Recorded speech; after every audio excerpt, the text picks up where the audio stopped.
ஒன்று, நீ மகிழ்ச்சியாக மட்டும் இரு.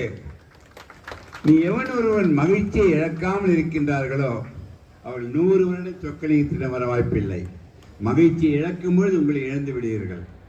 எந்த மனிதருக்கு எதுவும் இழப்பில்லை, தன் உயிர் தன்னை விட்டு பிரிவதுதான் இழப்பு.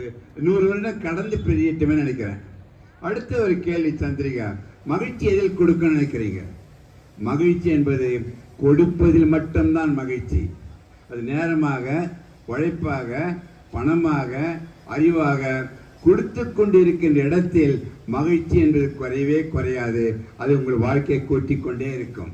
அதனால தான் கிருஷ்ணசாமி தன்னிடம் இருப்பதை அனைத்தும் கொடுத்து கொண்டே இருப்பதால் தான் 50 வருடத்திற்கு முன்பு இருந்த மாணவர் இப்பொழுது மாணவராக தோற்றம் அளிப்பதற்கு காரணம் தன்னை விட்டு மகிழ்ச்சி இழக்கவில்லை. அடுத்த கேள்வி, கொடுப்பதில் மகிழ்ச்சி என்றால் அதை விட பல மடங்கு மகிழ்ச்சி எதுவாக இருக்குன்னு நினைக்கிறீங்க? கொடுப்பதில் மகிழ்ச்சி, அதை விட பல மடங்கு மகிழ்ச்சி எங்க? நம்ம சங்கீதம் எங்க இருக்காங்க?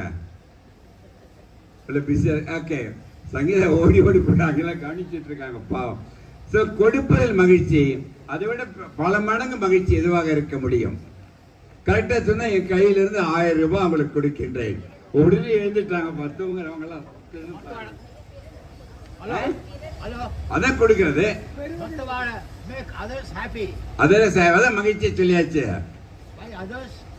ஓகே, அவர் சொன்னதை வச்சு எவன் ஒருவன் தான் மகிழ்ந்து மற்றவரை மகிழ வைக்கின்றார்களோ அவர்கள் மனிதர் அல்ல, மாமனிதர் அல்ல, அவர்கள் தெய்வமாகவே மாறிவிடுவார்கள். அதுல மாற்று கருத்தில்லை. அது ஆன்சர் கிடையாது ஐயா.